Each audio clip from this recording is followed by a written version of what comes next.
Hola, hola, Bafeto. Welcome to All Things Football with Bakang. My name is Bakani Poko and I'll be pushing this movement. We're currently sitting on 100 and something subscribers on YouTube. So, yeah, we're gunning for those 200 subs on YouTube. So, please don't forget to do the right thing. Please like, comment, subscribe, and share. Road to 200 subs. Here we go.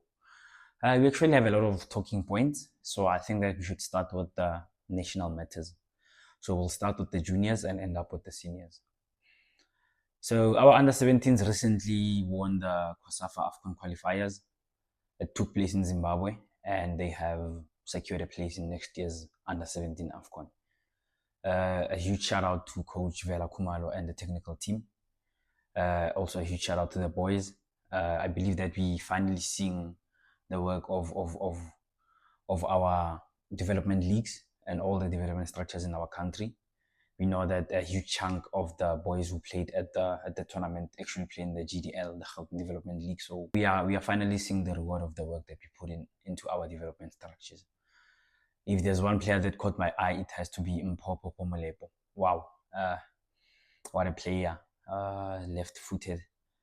He's very creative. He takes players on. He's very brave. He was previously with the Kaizer Chiefs development team, and he's now with Mamelodi Sundowns. So he's definitely one for the future. So just to provide a bit of clarity, we currently have two generations of under 17s. We had the AFCON this year, the under 17 AFCON this year, and I think only two players who played in this year's qualifiers actually played in the AFCON that took place this year. That's Lwandi Soralebe, the goalkeeper, and Umpemete Sekgoto. So we qualified for the under 17 World Cup, which takes place in Qatar around November this year. And yeah, it's two separate teams. So as I mentioned, only two players were part of both teams. So it's two different generations. For the World Cup, we're gonna be taking the likes of Emil Witboy, Neho Botlhoko, Kamohelo Marletsi, Tebogo Mlangeni, and the likes. So it's two different teams, but good things are coming to our football. We've qualified for next year's AFCON. We've qualified for the upcoming FIFA Under 17 World Cup. So we were really doing a great job. A huge shout out to the academy coaches. Your work is being recognized. And yeah, please keep it up. That's it for the under 17s. We move over to the under 20s. I'll start with the ladies. Our ladies recently thrashed Eswatini 5-0 away in Eswatini. It's the FIFA Under 20 Women's World Cup qualifiers, and they still have to come to South Africa. So yeah, we in pole position to go to the next round. We won 5 away from home, so I don't see any reason why we shouldn't score 8 or more when we play at home. So ladies, we are proud of you. Please keep going. We need to qualify for this World Cup. Once again, we have a lot of not a lot of leagues, but we have the Sasol League and the Hollywoods League. So it's not professional leagues, but yeah, hopefully we're going to have a professional league for women's football as soon as possible in South Africa, and that's only gonna make us better. It's only gonna get better. So a huge congratulations to the ladies on the win, and we'll be rooting for you guys when you play certainly here at home. Over to the under 20 males. As you guys know, we recently crowned the AFCON champions, which saw us securing a spot in the FIFA Under 20 World Cup. So Coach Raymond Mdaka released the professional squad, I think a few weeks ago, and then they went into camp. He had a look at the players. So remember, we first played the qualifiers, the AFCON qualifiers, which is the COSAFA qualifiers, and then we won that, which secured us a place in the AFCON. And then we now played the AFCON and we won the AFCON, which secures us a place in the FIFA World Cup. So now we're heading over to Chile for the World Cup. And I'm just gonna have a brief look at the squad the final squad that was named by Coach Raymond Mdaka. And we're also gonna have a brief discussion regarding the notable absentees. So from the goalkeeper side, we have Fletcher Smith-Lowe. He plays in Portugal. We have Takalani Mazamba, who plays for Kaizer Chiefs. And we have Kholeng Ratisane, who plays for Sekhukhune United FC. So as we know, we saw that Fletcher Smith-Rowe has been our number one from the COSAFA qualifiers to the AFCON. So I think he's still gonna keep his spot as number one. But we have good depth in in the goalkeeping department. I know that I've seen Takalani Mazamba in action for Kaizer Chiefs development side. I haven't really seen much of Kholeng Ratisan, who plays for Skokune FC, but I believe that he won't be there if he's not good. So yeah, we are in safe hands. From the defenders side, we have Sfiso Timba, who plays for Kaizer Chiefs. We have Aseko Tiwani, who plays for Mamelodi Sundowns. We have Neo Rapo, who plays for Siwelele FC. We have Tato Sibia, who plays for Mamelodi Sundowns. We have Tyron Smith, who recently signed for Queen's Park Rangers in England. So yeah, those are our defenders. So I was actually worried that Aseko Tiwani is not going to be fit for the World Cup, as you know that he got injured in the first game at the AFCON. And he was actually replaced by Neo Rapo. So Neo Rapo wasn't initially part of the final squad. He was only called up after Aseko Tiwani got injured.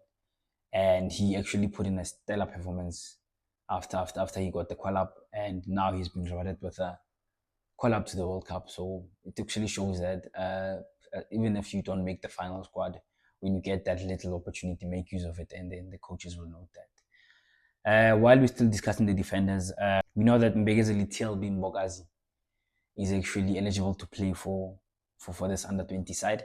He was part of the COSAFA side that granted us qualification to the AFCON. But now we have seen that he's now a part of Hugo Brous's core of the team. So I think it's an omission that I can take. If the boy is good enough to play for the senior team, then I don't think that he needs to play for the under 20 side. This gives another young defender a chance to go show the world what he's capable of. So I understand why Mbengezeli Mbogazi is not part of the team. Yes, he was going to give us so much at the back, but if he can give us that thing for the senior national team, then why not? We'll move over to the midfielders. There's Lazola Maku from Siwelele FC. There's Patrick Autata from Durban City, recently signed for Durban City. There's Khomolo Mokekana. He plays for Mamelodi Sundowns. He actually played a huge role in our AFCON campaign, and he's also one of the guys that were part of the under 17 squad that played in the AFCON. So you can see the progression from under 17. He was part of the national team. He's now with the under 20 side. So we see the progression. That's what we like seeing. There's Kutlwano Letlaku. He plays for Mamelodi Sundowns. He has so much first team football experience. He's played in the CAF. He's played in the Club World Cup. So he's gonna bring plenty of experience. Very creative, sweet left. So yeah, I'm excited. There's Langeli Hlepili from Stellenbosch FC. He also has a lot of first team football experience. I actually thought he was gonna stay in England. I remember when Stellenbosch won the MDC and then they went for the tour in England. He had a stellar campaign. They actually won that the tournament in England. They were beating teams from England, and Langeli Hlepili was on fire. I thought this boy is not gonna come back. But I'm just hoping that the guys in England actually are keeping tabs on the boy. What a player. I actually like the way he plays. He takes defenders on. You can never know whether he's going to cut in or whether he's going to go on the left side. So, top player. There's also Mfundo Vilakazi from Kaizer Chiefs. We saw him being played more of a 10 at the AFCON campaign. We know that he usually plays more on the side for Kaizer Chiefs. So I'm actually looking forward to seeing where Coach Mdaka is going to deploy Mfundo Vilakazi. There's also Shakil April. I'd like to believe that he currently owns that right wing position at the under 20 team. He had a stellar campaign at the AFCON. He gives you the defensive aspect, he gives you the offensive aspect, very creative, very direct, but unpredictable. So, what a player. He's actually one of the reasons why I was sad to see Cape Town City getting relegated. I believe that he deserves to play in the top flight football of South Africa. There's Siyabonga Mabena from Mamelodi Sundowns. He's also one that I had worries about. We know that he was part of the COSAFA team that won the got us qualification to AFCON, but he got injured, so he wasn't part of the AFCON side. So I was worried that he wouldn't make the World Cup squad, but it's good to see him being part of the final squad. He's also one of the guys that were part of the under-17 AFCON squad. So progression galo. Up front, we have Thabang Mahlangu from Siwelele FC. We have Jody Ashin from Cape Town City FC. We have Sivyo Magidikiti from Siwelele and Luke Bartman from Kaizer Chiefs FC. So if you watch the AFCON campaign quite closely, you'll remember that Thabang Mahlangu was often used as a sub, and every time he got his chance, he'd score, and that ended up getting him a place in the starting lineup for the later matches of the tournament. I remember he started the final, and I think he also started the semi-final. But I remember when we were playing the group stages, when we were playing the group stage matches, he was not actually part of the starting 11. So it also shows you that, yeah, if you get that 5 minutes, try to use it, and then the coach will reward you with a starting berth. Jody Ashin also plays for Cape Town City. Also one of the reasons why I was sad why City got relegated. He was also making the headlines a few days ago. I saw reports that he had agreed on a deal with Mamelodi Sundowns. And then a few days later, I saw reports saying that he's going to go out for loan to Amatax. And then just before they jetted off to Chile, I saw reports suggesting that the deal had fell through and that he had actually rejected the move to Mamelodi Sundowns. So I don't know how that was gonna pan out. But I mean, if you're playing in the Motsepe Foundation Championship with Cape Town City and you get a move to Mamelodi Sundowns and you get loaned out to Amatax, who also play in the same league, it didn't make sense to me. I'd rather stay in Cape Town and play. If you're gonna play in the same league, then just stay in Cape Town and play in the same league. But if you was going to Mamelodi Sundowns to play in the Betway Premiership and fight with the likes of Icam Reyners, then that would make sense. But he's a very good player, very mobile. I believe he's one of the strikers that can also be played as a 10 or as a winger. But I like the boy. There's also Sivyo Magidikiti. So I didn't know much of Sivyo Magidikiti until the first game of Siwelele FC. If you remember, they were playing in Bloemfontein against Golden Arrows. And I think they beat them 3-1 or something. And he was on fire. Magidikiti was on fire. And that's when I actually noted the boy. He was on fire. And I'm glad to see that he's been rewarded with a place in the final squad. We know that competition was a bit tight here up front. There's your likes of Naledi Songwani, who plays for Kaizer Chiefs. And there's also Chandra Campbell. He's also one of the notable absentees from the squad. He was also part of the COSAFA team, but he was not part of the AFCON team. And he's now not part of the World Cup team. I believe that it should be because of club reasons. We know that he plays for Club Brugge in Belgium and actually playing the Champions League. So he started off playing in the development side, and then he put in good shifts there, and he was rewarded with a promotion to the senior side. And he's now also part of the Champions League squad. So I believe that the boy is already established. This is another chance. It's another Mbogazi case. It's a chance for another winger to step up and show the world what he's capable of. I believe that the world is already going to see what Chandra is capable of through the Champions League and the Belgian league. So it's an omission that I understand. So competition was a bit tight. There's also Luke Bartman from Kaizer Chiefs. He's also one of the guys who was part of the under-17 AFCON side. He was part of the COSAFA qualifiers, but he was not part of the AFCON team that won the tournament. And I think it's because he was playing for Cape Town Spurs by then, and they were kind of fighting for relegation. So he was part of the important players in the team. So I think that's why he didn't make the AFCON squad. But one of the other notable absentees is Madiba from South Africa. He was part of the AFCON squad. There's also Taunyane, the defender from Kaizer Chiefs. He was also part of the AFCON squad, but unfortunately they didn't make the World Cup squad. But please keep your head up, gents. It happens. It's football. keep on fighting. It's not the end of the world. It's not the end of the road. There's still the senior national team that you can fight for.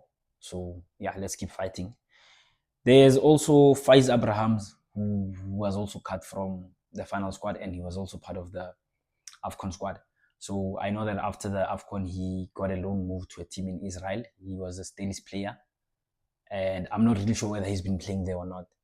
But that might be one of the reasons why he didn't make the final squad. But as I mentioned, your likes of Siabonga Mabena, they now fit, and you might find out that the coach actually prefers a typical winger like Mabena over a typical winger like Faiz Abrahams.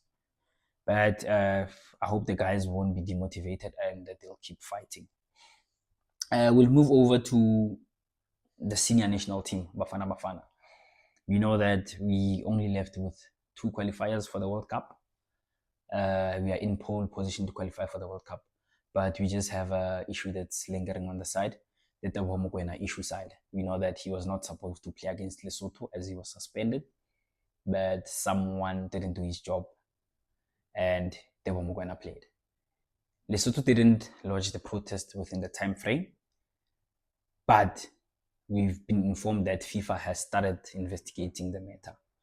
So it's a tricky one. It's a tricky one. We know that Benin are just behind us.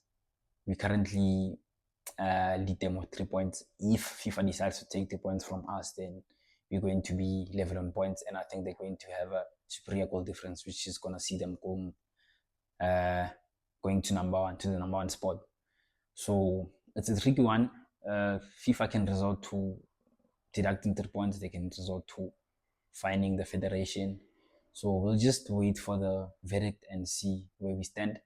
But the nice thing is that Benin are gonna play Nigeria in Nigeria. So I think that Nigeria should do the job for us. They probably also believe that they can still make it through the playoffs. So I don't think that they believe that it's over for them. So we are left with Zimbabwe and Rwanda. We're going to play Zimbabwe at Moses Mabhida. There were actually reports that we're gonna play them in Gaborone, but the venue has been confirmed and it's in South Africa. So advantage Bafana. It's at home. It's technically at home. We should have the upper hand. I also saw a tweet from Gayton McKenzie, the Minister of Sports, stating that we're going to play the last match against Rwanda at the Nelson Mandela Bay Stadium in the Eastern Cape. That has not been confirmed by SAFA, but he's the minister, so he probably knows something that we don't know. So yeah, I don't see anything going wrong with these 2 fixtures. We're supposed to take the maximum 6 points from the fixtures. And we know that Hugo Broos usually releases the provisional squad and then trims the final squad. So he has released the provisional squad. So I'm just going to go through the provisional squad. For the goalkeepers, we have Ronan Williams, Mamelodi Sundowns, Ricardo Goss, Sipho Chain, Darren Johnson, and Ricardo Lina. These are very familiar names in the provisional squad. I think it's the same goalkeepers that we had for the last window. And yeah, we are sorted in that department.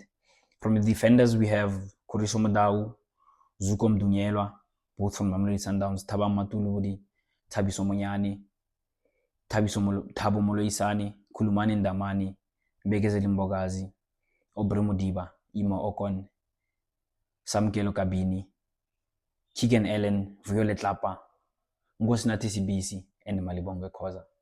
So just to a few pointers regarding the defenders, we know that Kuriso Madau wasn't part of the squad that played in the last international window, and that's because he was not playing for Mamelodi Sundowns. But I've seen that he's been training well.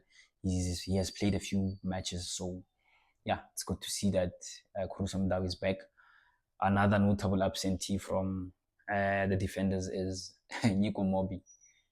This one is a shocker because Nico Mobi and Madala, one thing. So I'm not really sure why he was omitted, but we've seen your likes of Thabiso Monyane and Zuko Mdunyelwa. They impressed in the last window. So competition is getting tighter. And Mobi wasn't really getting a lot of game time. Oh, but he's injured actually. He got injured against Lesotho. And I remember Zuko Mdunyelwa had to come on. And then against Nigeria, Zuko Mdungela got a knock and Thabiso Mngane had to come in, but they gave fine performances against Nigeria. One of the other notable absentees is Siyabonga Ngezana. I'm not really sure why he didn't make the squad now. It might be because of the profile of the opponents we're going to play. We know that Nigeria are usually a side that plays your long balls and very physical, and that's one area where Siyangezana excels in. I remember when they brought in the number 10, Tolu, who plays for Wolves, I was very worried because of his height. If you look at Mekezi Mbogazi's height and you look at Tolu's height, yeah, it was a mismatch. But Mekezi Mbogazi did so well. He did so well. And Ngezana covered him so well. In most cases, we saw Ngezana going for the first balls, and then TLB was looking for your loose balls. I'm happy to see Ime Ocon making the provisional squad again. I think he couldn't join the final squad from the last window because of a knock. And there's also Samukelo Kabini who plays for Molde. He had a good shift against Nigeria, even though the goal came from his side, but he put in a good shift. There's also Keegan Allen. I'm very happy to see the boy getting rewarded with a place in the provisional squad. Violet Lapa, to think that he was playing in the ABC Motsipe League a few seasons ago and he's now making the provisional squad. It's a very good sign. So yeah, it's a squad that has quality defenders.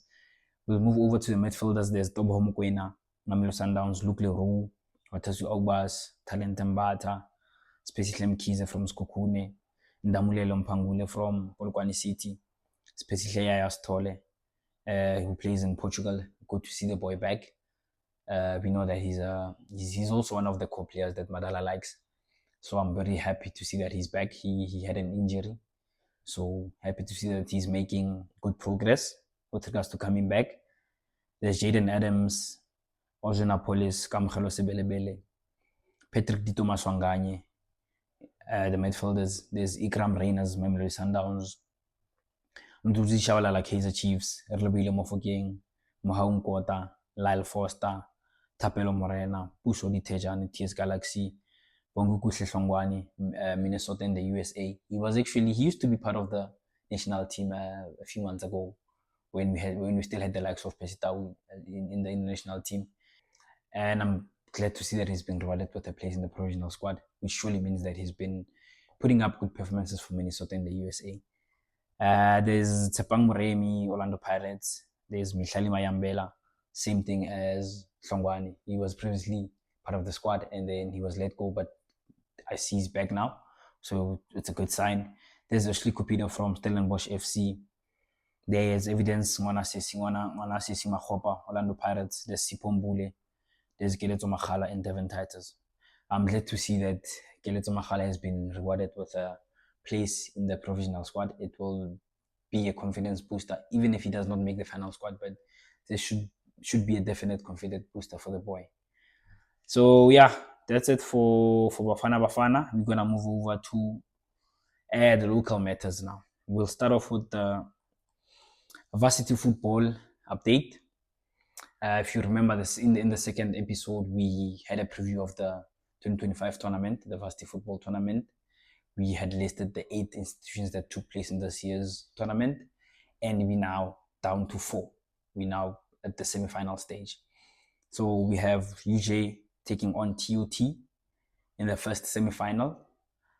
Just to touch base on UJ, we know that Coach Karabo Mkhudi is part of the under-20 technical team, and he won't be with the team, with the UJ side when they take on TUT. He's going to the FIFA World Cup, so it's understandable. But I know that the team is gonna be in the capable hands of Coach Hobbs and the rest of the technical team. TUT, yeah, this TUT side, we have to give them their flowers. I mean, they play all their matches away from home, so it's always TUT against the 12th man, but yet they still made the top 4. So Coach Pushimuloi and the team at large, you deserve your flowers. Congratulations on making the top 4. It's not easy. You're always up against the 12th man, and yet you still make the top four year in year out. It's really a good thing, and we see the work you're doing, Coach Bushi. We know that UJ and TUT are two huge rivals. They at some point they met at a final and TUT won it. So yeah, it's gonna be a very personal game. In the second semi-final, we have Northwest University against the University of Free State. That's gonna be a crack of a match. It's gonna be a crack of a match. We know that there's Coach Malchas. He's been there before. They lost to UWC last year in the final. So yeah, they've been here before, and they're probably hungrier than ever before. UFS are led by Coach Maketsi Tsoteti, who used to play pro football. I believe that his experience is now is showing off. It's going down to the players, and yeah, I'm interested to see who's gonna actually make it to the last two and eventually clinch the title. I'm just gonna mention the three players that caught my eye in this year's campaign. There's Netemba Mkonza from UJ. He's a midfielder, dreadlocks, very energetic, covers a lot of ground. I think he won, if it's not 4, it's 5 man of the match accolades out of 7 games. So yeah, the numbers don't lie. The numbers don't lie. The ratio says it all. What a top player. I'm hoping that the PSL scouts are having a look at this boy. What a player. The other player that caught my eye is Kumetsile van Skalkwyk. They call him Messi from Northwest University. I realize, left-footed, very exciting, takes defenders on. At some point when he was subbed off, he was given a standing ovation by the home supporters.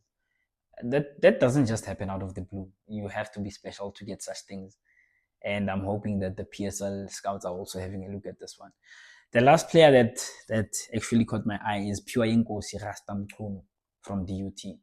I know that DUT didn't have the best of campaigns, but yeah, I watched them against Wits, and then I saw this number 10. It was just glazing past players in the midfield, and I was like, wow, what a player. And then I watched the other match for DT, and he did the same thing. I was like, no, this is a top player. So I'm hoping that the KZN teams are having a look at the guy. Well, not just the KZN teams, but actually top flight teams. I hope they're having a look at these 3 players. Those are the 3 players that caught my eye. We know that they are soon going to release the nominees for player of the tournament. So I'm excited to see who they're going to opt for. But yeah, it's gonna be a tough one. I'm sure they're also having a tough time with selecting the 3 nominees. We move over to the women's edition of the Varsity football tournament. I'd like to congratulate the University of Western Cape for clinching the title, this year's title. They played UJ at the UJ Stadium and they won 1-0. So it was a very good game of football. The standard of our women's football in South Africa is absolutely high. I'm just gonna mention the 2 players that caught my eye. So I'm just gonna mention the players from UWC and UJ, and that's because I didn't really watch a lot of games throughout the tournament. But I had a look at the final. From UWC, there's Chelsea Daniels. She's a striker. Her positioning is tops, movement tops. What a player! What a player! And I believe that when I watched the Alcon this year, I believe that we need more depth up front. So I'm hoping that Coach Desi Ellis had a look at Daniels, and hopefully we're gonna see her being integrated into the national setup. There's also Tato Mafolo from UJ. This one is exciting. Hey, she's quick, but she has brains. She has football brains. So, and she actually caught my eye even last year. What a player! What a player! I should actually start watching more of the Hollywood Bets Women's League matches because there's absolutely a lot of talent in our country. So that's the one player that also caught my eye. So that's it for Varsity football. I just like to congratulate Usman Dembele for winning the Ballon d'Or award. It's well deserved. He had a stellar campaign with PSG, and I'm hoping that he's gonna keep fit and show us why he got the award. He's currently injured now, but hopefully he's gonna recover in time and keep giving us the top performances that he gave us last season. Guys, thank you so much for watching. Refela, diski ya rona ba fetu, Danko.